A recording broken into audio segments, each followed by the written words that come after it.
অত্যন্ত চমৎকার উপস্থাপনা করে বসলেন। তো মনে হয় একটু রাগ হয়েছে। ওই আমি বলছি যে কোনাকাঙ্ক্ষী মারি, মানে এটা বলতে বুঝাইতে চাইলো যে এটা আমারে কইছে।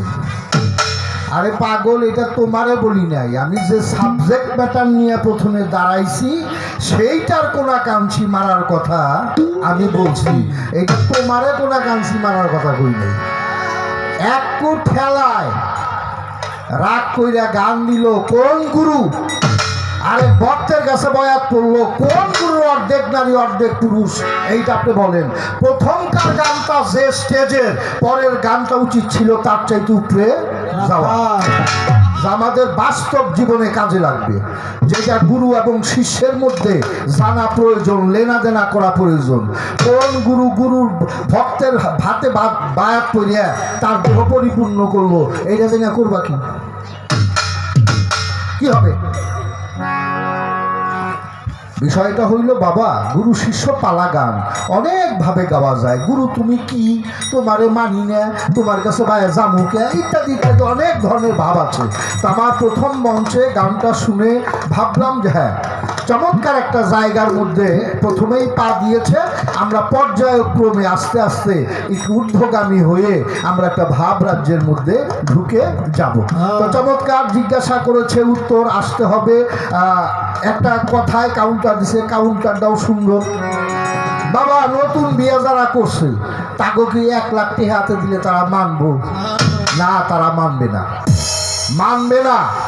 তবে একটা কথা আছে, দীক্ষা শিক্ষা না লইতে আগে করছো বিয়া, বিনা পয়সার গোলাম হইছো গাইঠের টাকা দিয়া। রূপবান গানের মধ্যে কইসাল, রূপবান পার হইয়া যাইয়া মাঝির হাতে একটা মানিক দেয়, একটা মানিক দেয়। তো মাঝিরা কয় দূর এই পাথর দিয়ে আমরা করুন কি, আমগো টিহা দেও, আমগো পয়সা দেও। তো যেই লোক মানিক চেনে সে আইসা বললে এই মাঝি কি হয়েছে ছোট, কয় দেখেন না হুজুর, আমগো দিব পয়সা, তা থুয়ে দিতেছে পাথর। ও তো মানিক চিনে, বলে পয়সা আমি দেই, পাথরটা আমাকে দিয়ে দাও। মাঝি এটা দিয়ে দে, আমগো পয়সার টাকা। যখন মাঝির কাছ থেকে পাথরটা নিয়ে চলে যায় তখন রূপবান গান গাইছিল, চিনলি না চিনলি না মাঝিরে, 7 রাজার ধন মানিক। তো মানিক যদি কেউ না চিনে তার কপালে দুর্দশা হয়। বাবা তুমি যদি গুরু দীক্ষা নিয়া গুরুর সঙ্গে সঙ্গ কইরা গুরুর কাছে বায়াত পড়ার আইন হইল 9 বৎসরে, 9 বৎসরে তুমি তোমার নিজেকে নিয়ে গুরুর চরণে সঁপে দাও, গুরুই তোমারে পথ দেখাবে কি করে ভাণ্ডটাকে রক্ষা করা যায়, কোন ভাবে ভাণ্ডটাকে রক্ষা করা যায়। আর গুরু যদি একজন সহধর্মিনী তোমার আইনা দেয়, বাবা জগতে বিয়া করলেই বউ পাওয়া যায়, স্ত্রী পাওয়া যায় না। বিয়া করলেই বউ পাওয়া যায়, স্ত্রী পাওয়া যায় না। স্ত্রী শব্দের অর্থ হইল সুন্দর, যার ভিতর বাহির সুন্দর, আচার আচরণ সুন্দর, যে মানুষ সুন্দর তাকে বলা হয় স্ত্রী। স্ত্রী পাওয়া গেলেও সহধর্মিনী সহজে পাওয়া যায় না। না, স্বামীর ধর্মে সহযোগিতা করে, স্বামীর ধর্মপথে আগিয়ে দেয়, এরকম মানুষ কম পাওয়া যায়। সহধর্মিনী পাওয়া গেলেও অর্ধাঙ্গিনী পাওয়া কোটির মধ্যে কোটি, কোটির মধ্যে কোটি হয় অর্ধাঙ্গিনী। 2 অঙ্গ মিলে 1 অঙ্গ হওয়া এটা এত সাধারণ বিষয় না। 2টা অঙ্গ মিলে যখন 1 অঙ্গ হয় তখন গুরু ভজনে তার আর কোনো বাধা থাকে না। তো বিষয়টা হইল যাওয়ার নিষেধ নাই, অনায়াসে যেতে পারো, তফিল রেখে সাবধানে। তোমার মাল যেন না হারায়, তুমি যাও, অসুবিধা নাই। তবে একবার ক্ষেত বোনার পরে বোনা খেতে আর আল বাওয়া যাব না। না, বোনার আগে তুমি নিজেকে রক্ষা করে চলো, তোমার কোনো সমস্যা হবে না। কবি বলছে না, যেজন দিবসে মনের হরষে জ্বালায় মোমের বাতি, আসুক গৃহে তার নিশীতে আর দেখবে না প্রদীপ বাতি। দিনেই যদি তুমি দুয়ার জ্বালাইয়া রাখো, তেল বুইরা তেল ফুরাইয়া থাও, তোমার রাত্রিবেলায় আর বাতি জ্বলবে না।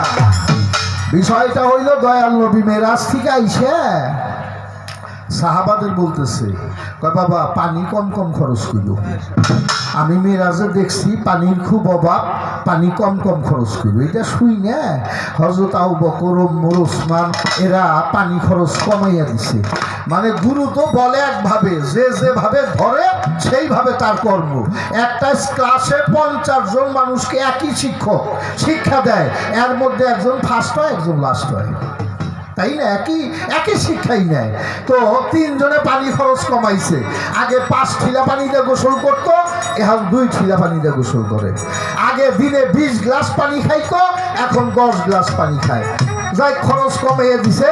মাসেখানি পরে হযরত আবু বকর মাওলা আলীর বাড়ির পাশ দিয়ে যাইতেছে। এখন দেখে মাওলা আলী কুয়ার থেকে পানি তুলতেছে আর মাথায় ঢালতেছে, তুলতেছে আর ঢালতেছে। আবু বকর কাজটা বামুনি, নবী তোমারে এত ভালোবাসে, তুমি তার হুকুম মানো না, আজকে দয়ালের কাছে বিচার দিবই। যাইয়া নবীর কাছে বিচার প্রাপ্ত হইল। ইয়া রাসূলুল্লাহ, মাওলা আলী আপনি এত ভালোবাসেন, আলী যে আপনার হুকুমই মানে না। আমার নবী কয় কি হুকুম মানে নাই? কয় পানি কমাবার কইছেন না, পানি খরচ কয় কয় যাইয়া দেখেন গা, এ আরো বাড়িয়ে দিছে। তাই নাকি? আলীরে খবর দে। আলী চলে আসছে, আসসালামু আলাইকুম ইয়া রাসূলুল্লাহ, আমার জান আপনার চরণে কুরবান হোক, হুজুর আমাকে স্মরণ করছেন কেন? আলী রে পরে ডাকছি, তুই বলে আমার হুকুম মানুষ না। মাওলা আলী কয় হুজুর কোন হুকুম মানি নাই? আমি পানি খরচ কমাবার কইছি, তুই বলে পানি খরচ বাড়িয়ে দিছে। মাওলা আলী কয় দয়াল নবী, আমার দয়াল নবীর জাতের কসম, যেই মুহূর্তের থেকে নবী বলছিলেন আলী রে পানি কম কম খরচ করিস, সেই মুহূর্তের থেকে আমি আলী আর 1 ফোঁটা পানিও খরচ করি নাই। এইটা সাক্ষী হইল আপনার মেয়ে ফাতেমা। 1 ফোঁটা পানিও খরচ করি নাই।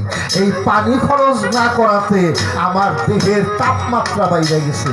এই তাপমাত্রা বাইরে যাওয়াতে হুজুর কুয়ার পানি ঢাইলা শরীরের তাপমাত্রা নিয়ন্ত্রণ করতেছি।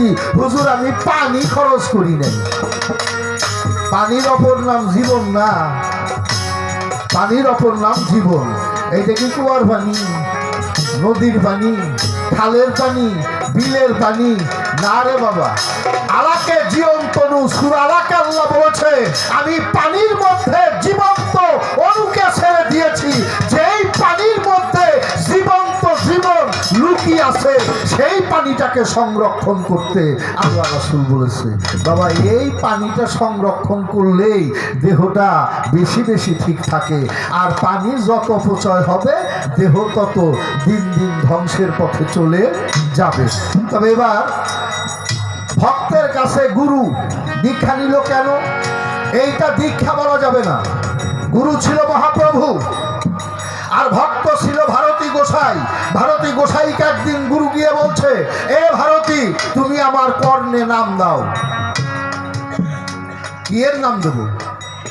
তোমার নাম নিয়ে আমি চলি, আমি তোমারে কিসের নাম দেব? মহাপ্রভু বলল, ভারতী এই জগৎ জঠরে জন্ম নিয়ে যদি গুরু দীক্ষা না নেওয়া হয়, ততক্ষণ পর্যন্ত গুরু নাম যদি কর্ণমূলে না দেয়, তার কখনো মানব জন্ম সফল হয় না, তার ভক্তের গুরুত্ব শেষ হয় না। আমি তোমাকে তোমার কানে নাম দেব, ওই নামটাই তুমি আমার কানে দেবে। তবু আমি জগতের মধ্যে প্রথাকে প্রচলন করে যাব যে গুরু নাম ব্যতি রেখে কর্ণমূলে না নেওয়া পর্যন্ত জীবের কোনো উদ্ধার হবে না। তাই আমি নাম দেব, সেই নামই তুমি আমার কর্ণমূলে দাও। ভক্তের কাছে গিয়ে গুরু দীক্ষা নিয়ে নাম প্রাপ্ত হলো। তো এবার আরেকটা কথা, মূল্যবান একটা কথা আছে, রাখো। মাওলা আলীকে ইমাম আবু হানিফা রহমাতুল্লাহর কাছে ওনার ছেলে বলল, আমাকে 14 জন সাহাবার নাম লিখে দেন। 14 জন সাহাবার নাম লিখে দিলেন। ছেলে পড়ে দেখলো এর মধ্যে মাওলা আলীর নাম নাই। ছেলে জিজ্ঞাসা করলো, হুজুর আব্বা মাওলা আলীর নামের মধ্যে নাই কেন? আবু হানিফা রহমাতুল্লাহ আলাইহি বলেছিলেন মা মাওলা আলী সাহাবা না। তাই আমার শিষ্যের জিজ্ঞাসা মাওলা আলী সাহাবা না কেন? বাবা রে, মাওলা আলীকে তুমি সাহাবার কাতারে নামাতে চাও কোন সাহসে? একটা ছোট্ট ঘটনা বলি।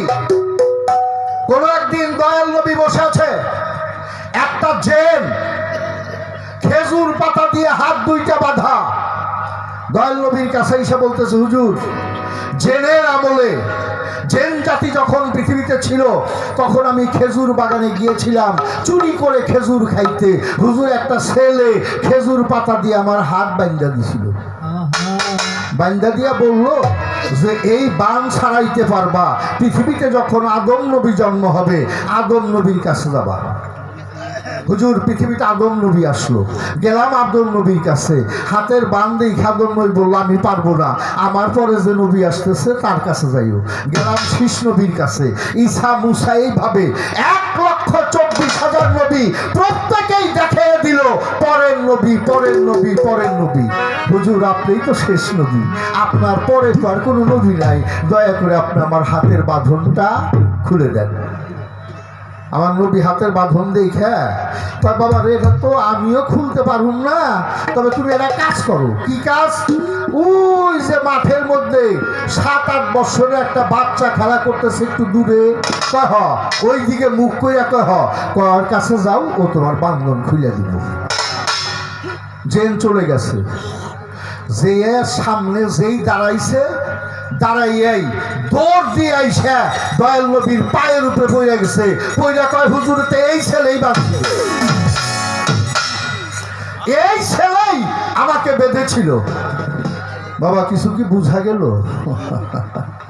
মাওলা আলীকে সাহাবার কাতারে কোনো দিন আনা যাবে না।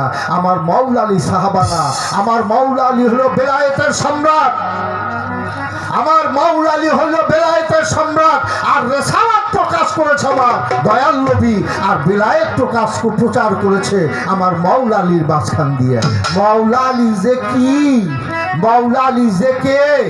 দয়াল নবী মেরাজে যাইয়া যখন আল্লাহ কথা বললো, দয়াল নবী পৃথিবীতে আসলো, সাহাবারা জিজ্ঞাসা করে হুজুর, আল্লাহর কথা শুনলেন, আল্লাহকে দেখলেন, আল্লাহর কণ্ঠ কেমন?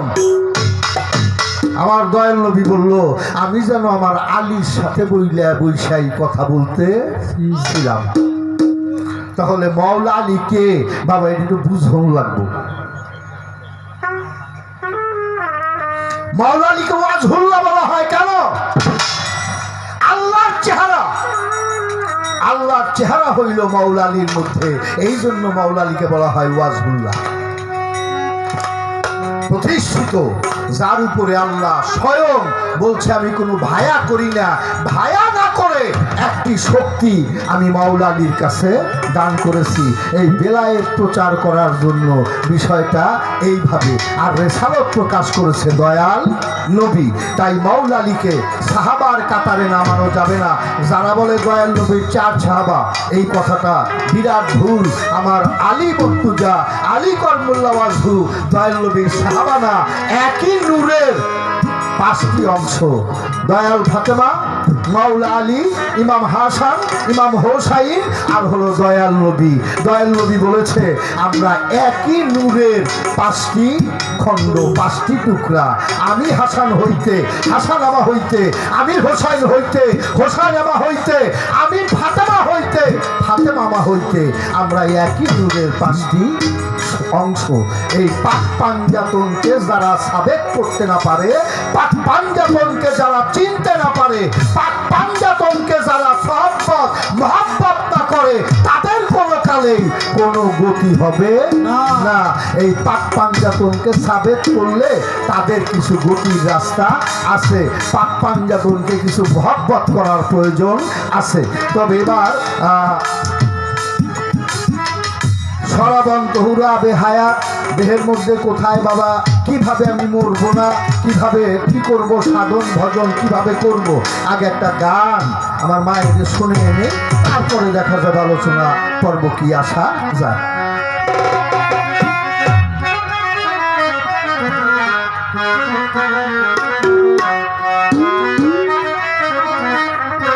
বাবার গান তো 6 জেলা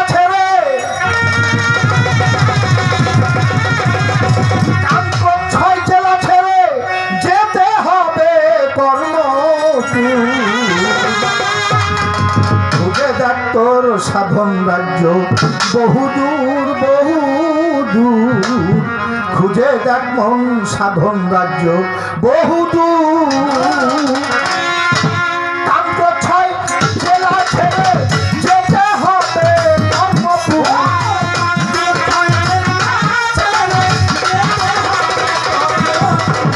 কান্তছয় জেলা ছেড়ে যেতে হবে কর্মপুর খুঁজে দেখ তোর সাধন রাজ্য বহুদূর বহুদূর খুঁজে দেখ মন সাধন রাজ্য বহুদূর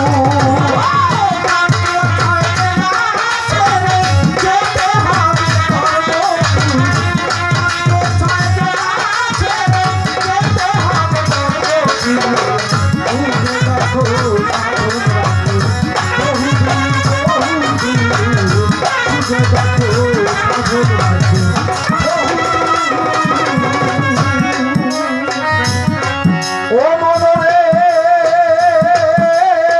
বাদি মনামা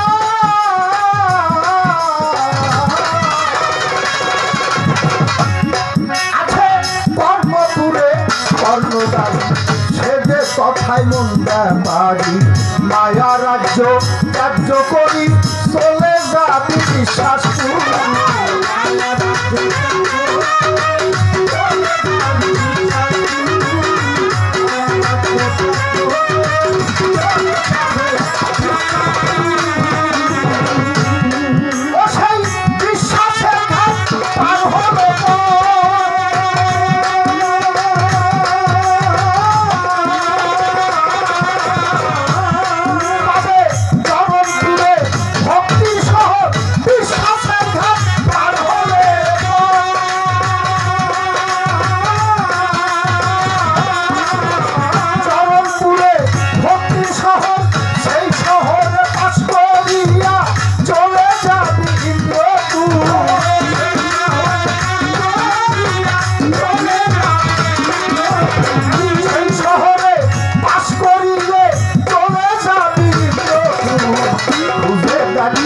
সাধন রাজ্য বহুদূর বহুদূর খুঁজে দেখ সাধন রাজ্য বহুদূর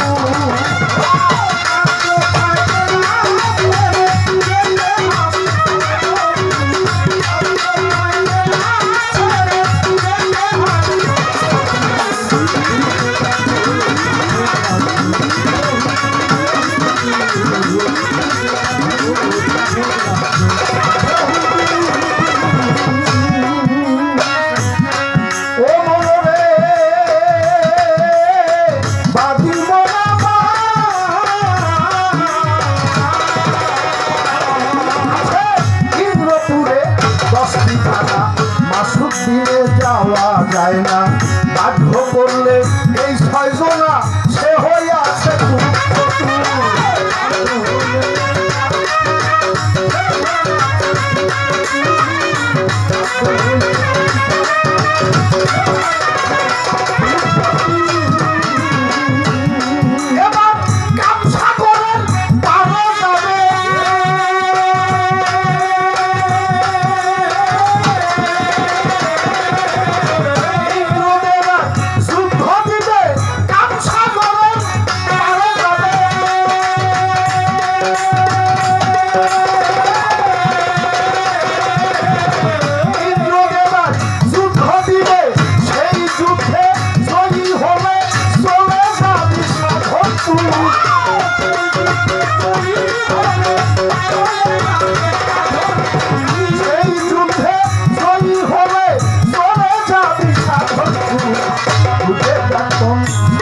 রাজ্য বহুদূর বহুদূর খুঁজে দেখ তোর সাধন রাজ্য বহুদূর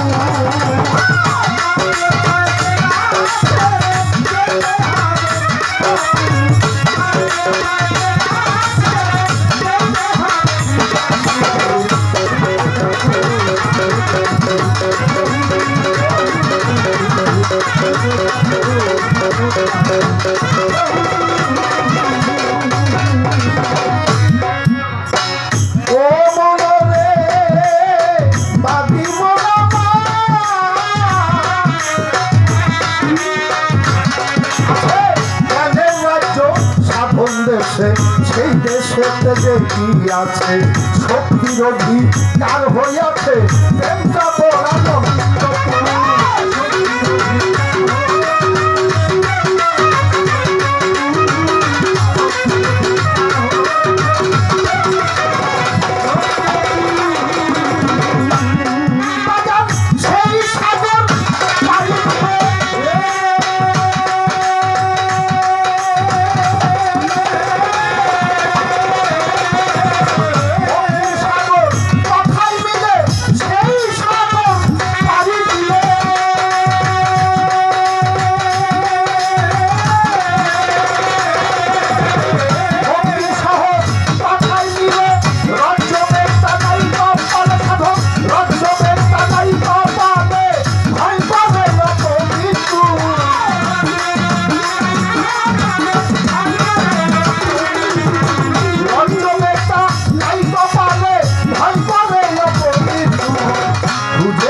তোর সাধন রাজ্য বহু দূর খুঁজে দেখ তোর সাধন রাজ্য বহু দূর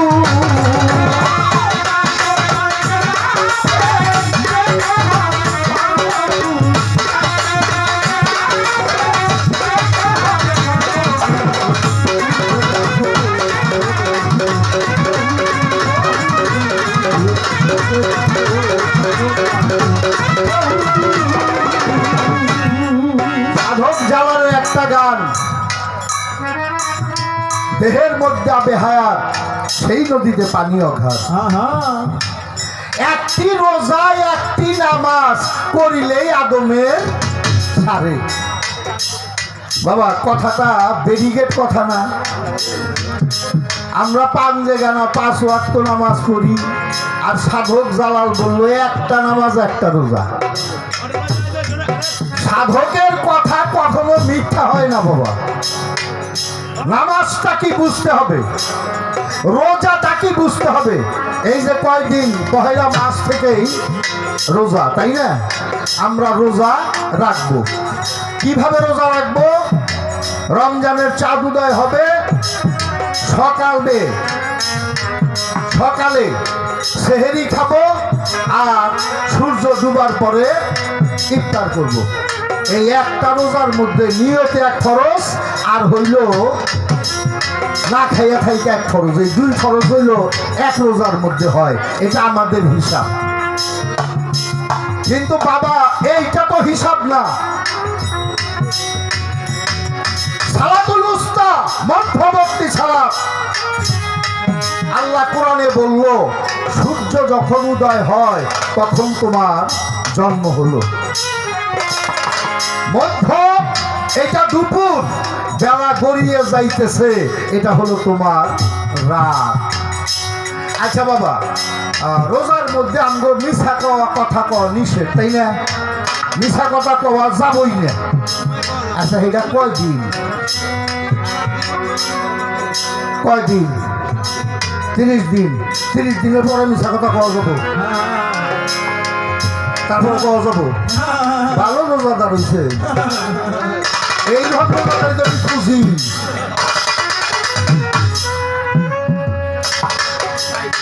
মিথ্যা কথা এইটা বলা যাবে না এইটা হলো সারা জীবন হাত দিয়া খারাপ কিছু ধরা যাবে না এইটা হলো সারা জীবন পাও দিয়া খারাপ জায়গায় যাওয়া যাবে না এইটা হইল সারা জীবন কান দিয়া খারাপ কথা শোনা যাব না এইটা হইল সারা জীবন চোখ দিয়া খারাপ কিছু অর্থাৎ ইন্দ্রিয় গুণাকে তুমি সংযম করো তুমি জিহাদ করো ইন্দ্রিয়ের বিরুদ্ধে এইটা হইল সারা জীবনের জিহাদ এই সারা জীবনে একটা রোজা সেই রোজার কথা জালালউদ্দিন বলছে আর 30 রোজা যারা করে তারা হইল চাঁদ দেখা রোজা করে চাঁদ দেখা রোজা ভাঙে তাদেরকে বলা হইল তোমরা ইন্দ্রিয়কে সংযমের মাধ্যমে সিয়াম সাধনা করো তারা হইলে রোজার কাছে যাইও না ইন্দ্রিয় যদি সংযম না হয় রোজা কইরা কি হবো রোজা রয়েছে একটু বেলা গেছে গা একজনের যদি তর্কাতর্কি লাগে তো মেজাজ কিনতে হবে খারাপ হইতেছে ঠাস করে একটা মাইরা দিয়ে আমি রোজা রয়েছি এই দাদা, তুই রোজা রয়েছে, তারপরে তোর রাগ সেইটা উঠে, বিষয়টা কি? তুই কি রোজা রয়েছে? এটা হলো না খাওয়া, এটা রোজা না। রোজার কিছু শর্ত আছে, সেই শর্তগুলি একটা নামাজ, একটা রোজা করিলেই আদবের সাবে। নামাজ আজকে ফজর, জোহর, আসর, মাগরিব, এশা 5 ওয়াক্ত বললাম। কালকে কোনটা বলুন? পরের দিন সারা জীবন বললে তোর কবি জামাল তো ঠিকই কইছে, একটা নামাজ একটা রোজা। হ্যাঁ, ওয়াক্তিয়া নামাজের কথা জামাল উদ্দি বলে নাই। কোরআন বলে আসসালাতু দাইমুন আফজালুল মিনাল সালাতিল ওয়াক্তিয়া। ধ্যান যোগে দিলের সালাত সাধন হইল ওয়াক্তিয়া সালাত হইতে উত্তম নামাজ। এই ধ্যান সাধনা দ্বারা এই সালাতকে কায়েম করা যায়। এই ধ্যান সাধনার মাধ্যমে গেলে সে বাবা রহমত প্রাপ্ত হয়। এইখানে ধ্যান সাধনা করতে গেলে 4টা স্তর, ফানাফি সাহেব, ফানাফিল্লা, বাকাবিল্লা, আর হইল ফানাফির রাসূল, ফানাফি সাহেব, ফানাফির রাসূল, ফানাফিল্লার হইল বাকাবিল্লা। ফানাফি সাহেব মুর্শিদ রূপ ধ্যান করা। চক্ষু বন্ধ করে তুমি তোমার মঈন চাঁদের ছবিটা যেদিন সুস্পষ্ট দেখতে পাবে, এই বাহ্যিক চোখ দিয়া না, অন্তরের চোখ দিয়া বইসলেই তোমার সামনে যেদিন আমার বৈরাবরীর ছবিটা ভেসে উঠবে, তুমি ভাববে আমি আজকে ফানাফি শায়েক হয়ে গেছি। ফানাফি শায়েকের মধ্যে মহাব্বতে চাইলে রাসূল রূপ তোর সামনে আসবে, মুর্শিদের রূপ তারে বলে ফানাফি। ফানাফি রাসূল ভুলতে যখন হৃদয়ে ফুল, তারে কয়টা নাফি রাসূল। ভুলতে যখন হৃদয়ে ফুল, মুর্শিদ রূপের মধ্যে, রাসূল রূপের মধ্যে যখন হইবা ফানাফিল্লা,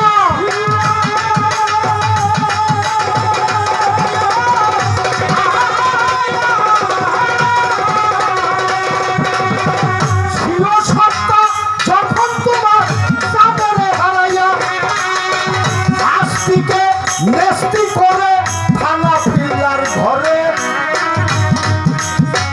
ফানাফিল্লার ঘরে গেলে মৌলারি রূপ নিলে তখন কে বা বান্দা, কে বা আল্লাহ, হয়ে যাবি ফানাফিল্লা রে। কে বা বান্দা, কে বা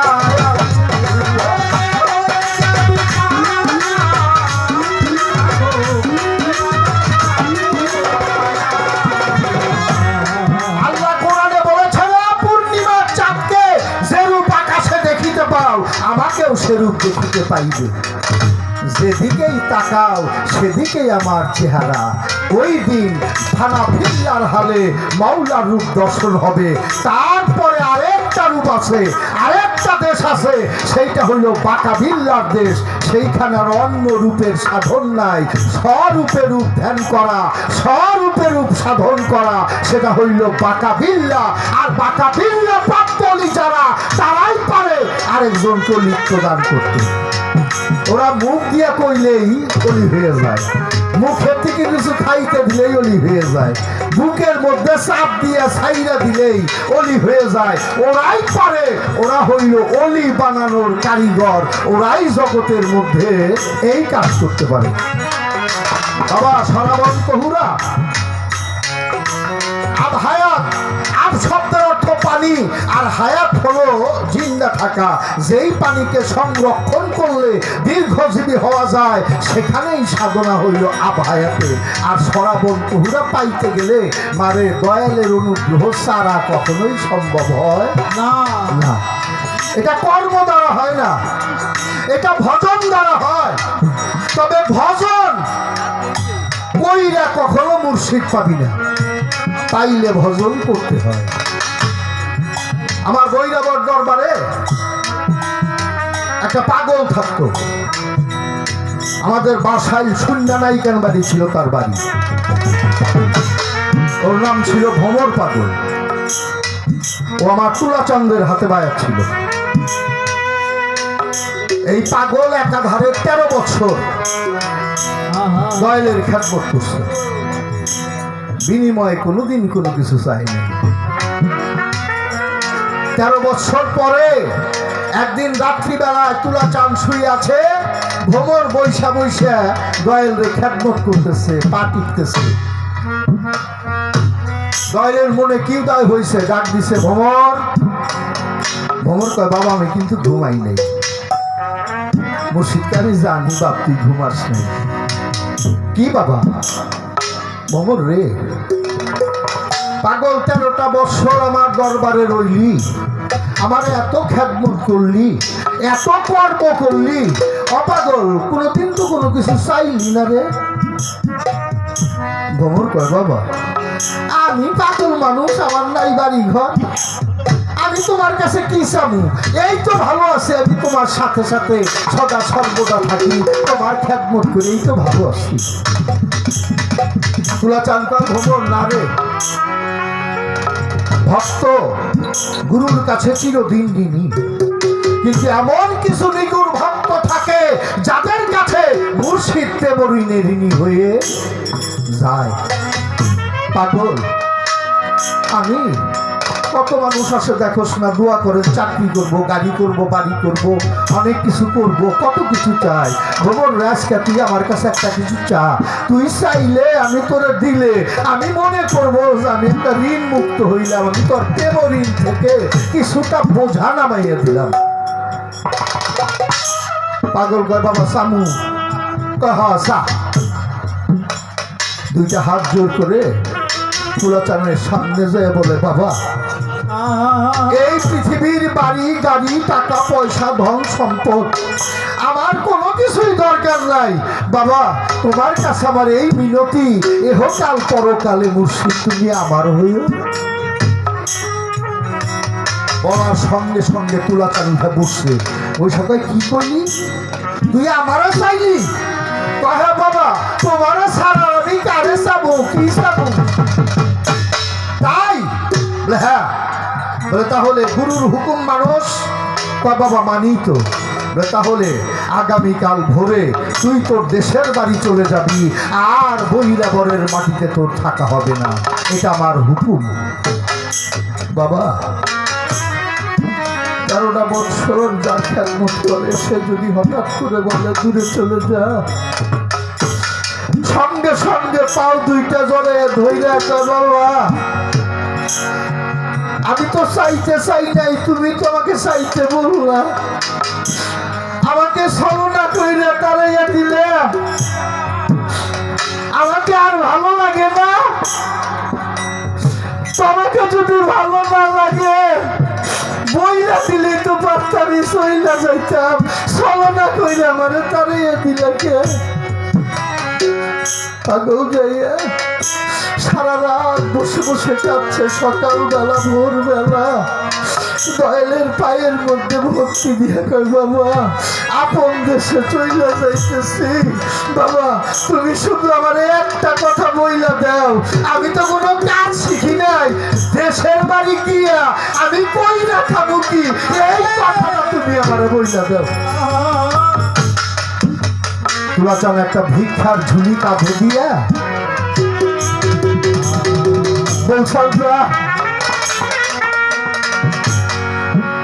আজকে থেকে তুই ভিক্ষা করে খাবি।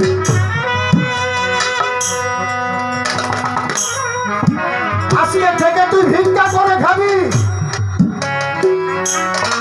কারণ রাস্তার ভিক্ষুক না হইলে সে কখনো দয়াল পায় না। আমি তোকে হুকুম দিয়ে দিলাম, তুই ভিক্ষে করে খাইস। পাগল চলে গেছে বাসাইল থানায়। কি ভিক্ষা করবে বাবা? এক বাড়িতে চায়, 3 বাড়িতে চায় না, রাস্তা দিয়ে হাঁটে ঝরঝর ঝরঝর করে, 2 নয়ন বাড়ি বরিশাল হয়, সদা খালি মনে পড়ে প্রাণবন্ধুর কথা। জগতে থাকিয়া ভালোবাসার মানুষ যদি কারো বাবা যাইরে দূরেতে চলিয়া দাদা সে জানে তার প্রাণে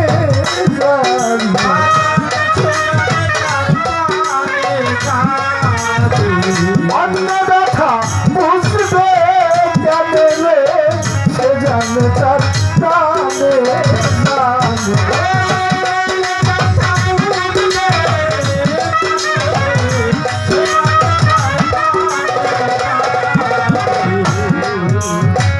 বাবা এক এক করে 4টা বছর পার হয়ে গেছে। 4 বছর পরে তুলাচাঁদ একটা চিঠি লিখছে। তখন তো মোবাইলের যুগ না। অপাগল চৈত্র মাসের 15 তারিখ বাড়ির অনুষ্ঠান। পাগল রে তুই আমার দেখে গেলি রে। তখন যেন আমার ঘরের বাতি নিভে যায়। আমি যেন তখন আমার বন্ধুর বাসরে যাব রে চলিয়া। পাগল একবার আইসা তুমি আমায় যাও না রে দেখিয়া। চিঠিটা পিয়ন নিয়ে ডাকতেছে। ভ্রমর রাস্তায় যায়। ও ভ্রমর, ভ্রমর কি ভাই একটু দাঁড়া। দাঁড়াইছে। কত একটা চিঠি আছে। ভ্রমর কয় পিয়ন আমার দুঃসময় দেখে তুই আমার সাথে মস্করা করস। যে আমার খবর নেবে জগতে সেই তো আমাকে তাড়িয়ে দিয়েছে। আমার ভ্রমর ভাই সত্যি কথা। চিঠির প্রেরকের নাম তুলাচাঁদ বৈরাবর। বলার সঙ্গে সঙ্গে থাপড়া দিয়া চিঠিটা হাতে নিয়ে বুকের মধ্যে ঘষে আর 2 চোখের পানি দিয়া বুক ভাইসা।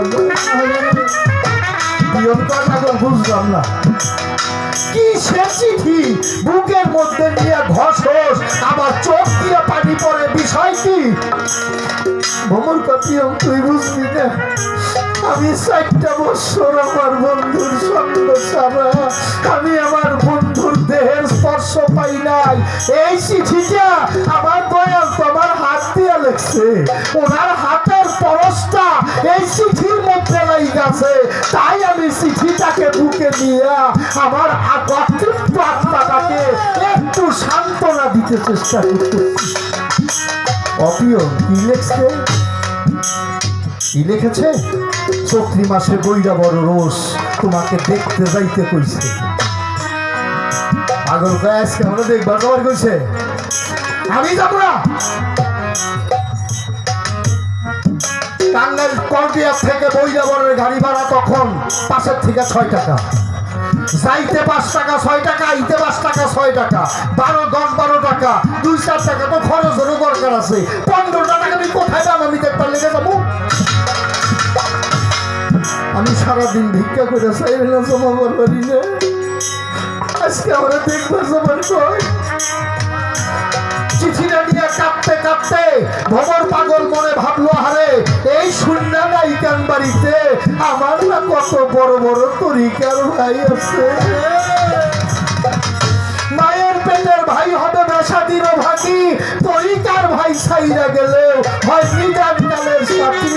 আমি আমার তরিকার ভাইয়ের কাছে যাবো। ভাই সে জানে ভাইয়ের জ্বালা। তরিকার ভাই ভাই ছাড়া আর ব্যথা বুঝা অন্য কেহ নাই। ভাইয়ের ধরে ভাইয়ের গলা। তরিকার ভাই গলার মালা রে, ভাইয়ের ধরে ভাইয়ের গলা।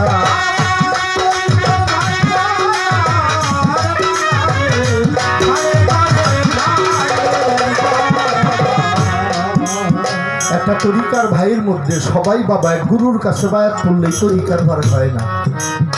আত্মার আত্মীয় কিছু ভাই থাকে। তেমন একটা ভাইয়ের কাছে যে 2 পাও জরে দোষ ভাই আমার বইটা নিয়ে যাবো না। ভাই কয় ভাই 10-12টা টাকার দরকার, টাকাটা আমরা বা কোথায় পাই, তোরে কেমন করে নিয়ে যাবো? আমারও তো তেমন সামর্থ্য নাই তোরে নিয়ে যাই। একেবারে পাও যাইতে ধরছে, ভাই আমার নিয়েই যাও লাগবো। কয় দাঁড়া একটু চিন্তা করি। পাগল, আমরা একটা কাজ করছি কি, আমরা তো 8-10 মণ চাউল উঠাইছি, এই চাউলগুলা তো ঘোড়ার গাড়ি দিয়ে করতে নিয়ে গাড়িতে যাওয়া লাগবে। এই চাউলগুলা কি তুই মাথায় করে করতে নিয়ে দিবার পারবি? তাহলে গাড়ি ভাড়া বাঁচবো, ওই টাকাটা তোরে বৈরাবন নিয়ে যাবো। ভ্রমণ বাংলা কয় কয় বস্তা, কয় 8-10 মণ হবে, কয় বস্তায় বেন্দা বেন্দা আমার মাথায় তুলে দাও, আমি নিয়ে কোটটা পৌঁছে দিব। পাগল সকাল থেকে বিকাল পর্যন্ত বস্তায় বস্তায় এই চালগুলি নিয়ে করটিয়া নামাইছে। সব তরিকার ভাইরা জড়ো হয়েছে। ভাইরা যখন জড়ো হয়েছে, এখন পাগল পাগল নিয়ে যাও না কোনো কি কয়, ওরা চালগুলো আনাইছি, ওরা নিয়ে যাই। ধুর, এই পাগলের পিছে 10 টাকা খরচ করার চাইতে 10টা টাকা দয়াল বেশি দিলে দয়াল বেশি কিছু দেবো। কয় চাইলে ওরা খেদামু কেমনে, তা বুদ্ধি আমার কাছে আছে। যাই কম হোর ভাই, দয়ের বাড়ি যাবো, আগরবাতি মোমবাতি নিবে না? কহ তা তো নেওয়ার দরকারই, আমার কিছু পয়সা নাই। 8 আনা পয়সা বাইর করে দিছে। খালের উপর একটা দোকান, যাও দোকান থেকে আগরবাতি মোমবাতি নিয়ে আসো গা। পাগল তো সরল মানুষ, সরল বিশ্বাসে চলে গেছে আগরবাতি মোমবাতির জন্য। তরিকার ভাইয়েরা গাড়িতে উঠে বৈরাবরের জন্য রওনা হয়ে আসছে। আমার পাগল ফেলাইয়া থুইয়া, পাগল করতে একটা তরিকার পাগলের ডাক দিয়ে কইছে, তোরা আমার পরকালের সাথী রে, এহকালে আমার সাথী হইলি না বাবা, তোরা চান তুমি লক্ষ্য করো আমার হাতের এই আগরবাতি মোমবাতি তোমার দরবারে জ্বলবো না। ওরা জানিল আমার গাড়িতে কইরা আমি হাইটা রওনা হইয়া, বাবা তুই খালি আমার লক্ষ্য রাখিস, আজকে আমি এই বাতি তোর দরবারে জ্বলবো।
ভক্তরা গিয়া চাই নামায় খাসি নামায় টাকা দেয়, ওই দিকে তুলাসানের রক্ষ না, খালি দরজার দিকে তাকিয়ে রয়েছে।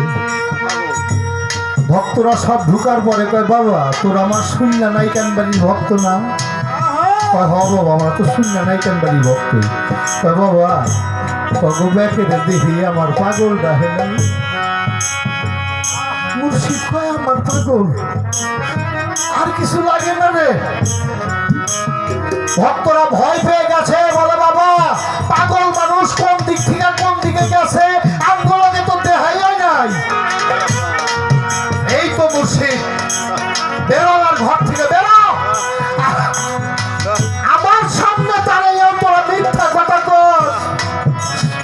আমার পাগলের লগে যদি তোকে দেহা নয় তখন সাইলের বস্তার থেকে আমার পাগলের গায়ের গন্ধ আসে। আমি আমার পাগলের গায়ের গন্ধ কিনি, আমার পাগল অবশ্যই এই সাইলের বস্তা হাত দিয়া ধরছিল, আমি তার গন্ধ কিনি। ঘর থেকে বের করে দিল রাত 4টা। তোরা সাইডে সাইডে আমার পাগল আইছে। খবর পাগল দৌড়াইয়া যাইয়া তুলাচাঁদের পায়ের উপরে পড়ে গেছে। তুলাচাঁদ পাগল আমার পায়ে হাত দিস না। তুলাচাঁদ বাবা হাত দিব না কে? তোমার পায়ে ব্যথা, পায়ে ব্যথা কে? বাধ্য রস তুমি তো সফরে যাও নাই, কোথাও হাঁটো নাই, তোমার পায়ে ব্যথা হবে কে? বইলেই চাদরটা টান দিয়ে সরাইছে। দেখো পা দুইটা কলা গাছের মধ্যে ফুল লাগছে, ফোকসা উঠা উঠে বইলে রক্তের মতো পড়তেছে। তোমার পাগল চরণের দুটো বুকের মধ্যে নিয়ে কইসাল বাবা টাঙ্গাল থেকে হাইটাইলাম আমি, আর পাও ফুললো তোমার, ফসকা বললো তোমার। লোসান কইসাল পাগল রে ভক্তকে একা রাস্তায় ছেড়ে দিয়া কোন মুর্শিদ ঘরে থাকতে পারে না। অপাগল তোর সাথে সাথে হাঁটতে হাঁটতে আমার এই অবস্থা হয়ে গেছে। গুরুই জানে ভক্তের জ্বালা, অন্যে জানে না। যার সনে যার আছে বাবা আপনার হবে, আপনাতে যার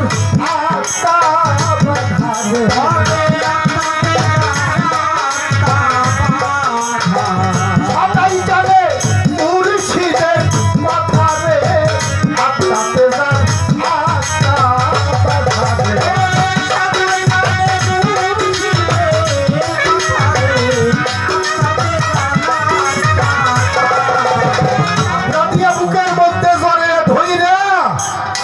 বলছাল ভ্রমণ।